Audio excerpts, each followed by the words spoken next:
Претениците во парламентот на Европската унија го одобрија извештајот за напредокот на Македонија за 2025 година на денешната пленарна седница во Страсбур.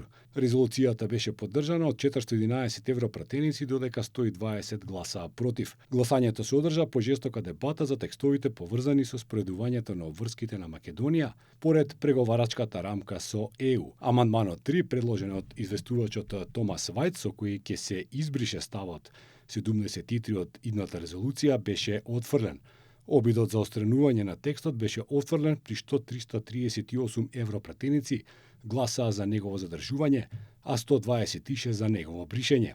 Ако амандманот беше усвоен, текстот нема конкретно да го спомене вториот протокол кон договорот за добро соседство меѓу Македонија и Бугарија. Инаку во извештајот се забележени позитивни чекори во исполнувањето на реформската агенда, а очекувано се нотира стагнација во областа на владење на правото, борбата со корупцијата и независноста на правосудството.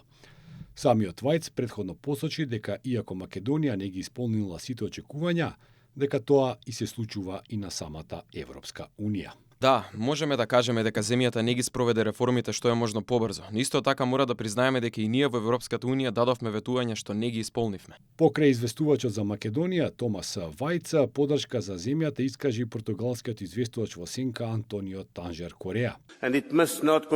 Повеќето од овие земји порано беа многу поблиску до Европската унија. Наша е вината поради тоа што ги напуштивме. Во однос на Република Македонија се согласувам дека ни е потребна во Европската унија, но нема потреба да се мешаме во нивниот политички системи во нивната рамка. Тоа оди подалеку од копенхашките критериуми, што не е прифатливо.